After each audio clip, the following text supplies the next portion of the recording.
Hi friends, ഇതൊരു temple visit വ്ളോഗാണ്. ഞാൻ പൊയ്ക്കൊണ്ടിരിക്കുന്നത് ശ്രീ ദത്താഞ്ജനേയ ക്ഷേത്രത്തിലേക്കാണ്. ഇതാണ് ഫസ്റ്റ് നമ്മൾ കാണുന്ന ഒരു ടെമ്പിൾ. അവിടെ കാര്യസിദ്ധി ആഞ്ജനേയനും ദത്താത്രേയനുമാണ് ഉള്ളത്. അവിടുത്തെ മെയിൻ പൂജ നാളികേര വഴിപാടാണ്. ഇതാണ് അവിടെ തന്നെയുള്ള വേറൊരു ടെമ്പിൾ, പാതാള പഞ്ചമുഖ ആഞ്ജനേയ ക്ഷേത്രം. അവിടെ പാതാളം എന്ന് പറയുമ്പോൾ അണ്ടർഗ്രൗണ്ട്.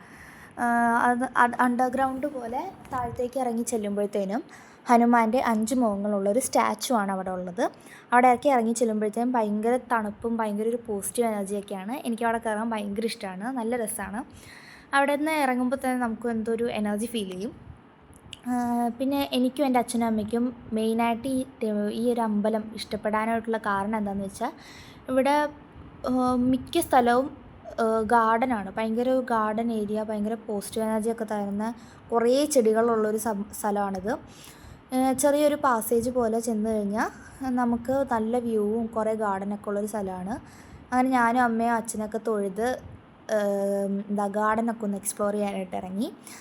ഈ ഒരു അമ്പലം പെരിയാറിൻ്റെ തീരത്താണ് ഉള്ളത്. ഇവിടെ ഈ കാണുന്നതാണ് പെരിയാർ. നമുക്ക് അമ്പലത്തിൻ്റെ ഒരു വശത്ത് നിന്ന് കഴിഞ്ഞാൽ അടിപൊളിയായിട്ട് പെരിയാർ കാണാൻ പറ്റും. എനിക്ക് എൻ്റെ അച്ഛനും അമ്മയ്ക്കും ഈ ഒരു അമ്പലം ഭയങ്കര ഇഷ്ടമാണ്. ഞങ്ങൾക്ക് 3 പേർക്കും ഇഷ്ടപ്പെട്ട അമ്പലങ്ങളിൽ ഒന്നാണ് ശ്രീ ദത്താഞ്ജനേയ ക്ഷേത്രം. ഇവിടെ അടുത്ത് തന്നെയാണ് മണപ്പുറ ശിവക്ഷേത്രം ഉള്ളത്. ഞങ്ങളിവിടെ കുറേ ടൈം സ്പെൻഡ് ചെയ്തിട്ടാണ് പോവാറ്. പിന്നെ എല്ലാ ഹനുമാൻ്റെ അമ്പലത്തിൽ പോലെയും ഇവിടെ അന്നദാനം ഉണ്ട്. പിന്നെ ഇവിടെ വലിയൊരു ഹനുമാൻ്റെ സ്റ്റാച്ചു കൂടെ ഉണ്ട്. അപ്പോൾ ഈ ചെറിയ വീഡിയോയിൽ ഇത്ര ഉൾക്കൊള്ളിക്കാൻ പറ്റൂ. അപ്പോൾ എൻ്റെ വീഡിയോ ഇഷ്ടപ്പെട്ടാൽ ലൈക്ക് ചെയ്യുക, ഷെയർ ചെയ്യുക, സബ്സ്ക്രൈബ് ചെയ്യുക. ബൈ.